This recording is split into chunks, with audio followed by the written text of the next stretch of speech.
Hello everyone, back to my channel স্বাদের ছোঁয়া রান্নাঘরে সকলকে স্বাগত। আসসালামু আলাইকুম। কেমন আছো বন্ধুরা? আশা করি আল্লাহর রহমতে ভালো আছো। আজকে আমি তোমাদের সঙ্গে শেয়ার করব টমেটো দিয়ে রুই মাছের একটি রেসিপি। প্রথমে এখানে আমি কড়াইতে তেল দিয়েছি আর মাছগুলোকে লবণ হলুদ দিয়ে মেখে নিলাম। কড়াইয়ের তেলটা গরম হয়ে গিয়েছে। এখন মাছগুলোকে আমি একে একে তেলের ভিতরে ছেড়ে দিচ্ছি।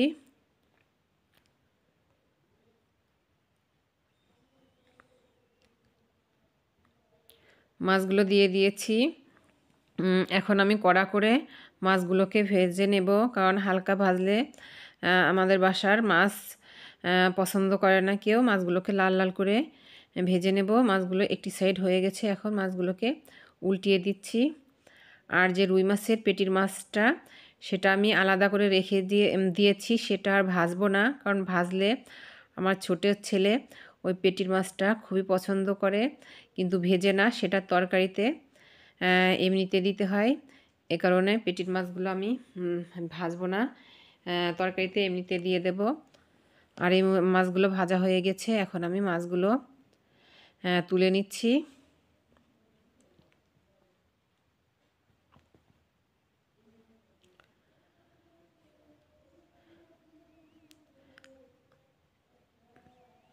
এখন আমি মাছের যে মাথাটা, সেটি তেলের ভিতরে দিয়ে একটু ভেজে নিচ্ছি।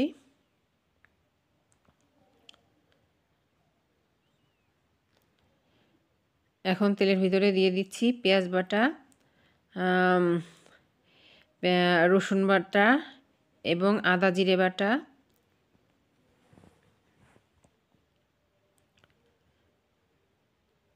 এখন মশলাগুলোকে নেড়ে চেড়ে ভালো করে একটু কষিয়ে নিচ্ছি।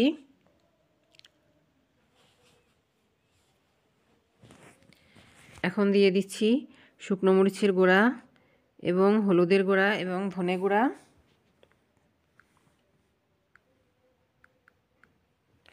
এখন এই মশলাগুলোকে আবারও কিছুক্ষণ কষিয়ে নিচ্ছি।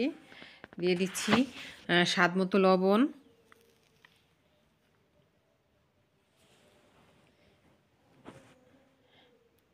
এখন দিয়ে দেব সামান্য একটু পানি।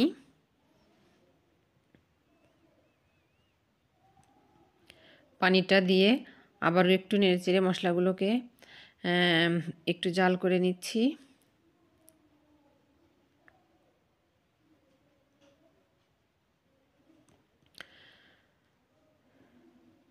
এখন আমি যে পেটির মাছগুলো আলাদা করে রেখে দিয়েছিলাম, সেগুলো দিয়ে দিলাম। মাছের মাথাটাও দিয়ে দিয়েছি। এখন মাছের মাথা এবং এই পেটির মাছগুলোকে ভালো করে কিছুক্ষণ কষিয়ে নেব। যেহেতু মাছগুলো কাঁচা, পেটির মাছগুলো আমি ভেজে নিইনি। এখন অ্যাড করে দিচ্ছি টমেটোটা দিয়ে মাছ এবং মশলার সঙ্গে নেড়েচেড়ে ভালো করে একটু কষিয়ে নেব।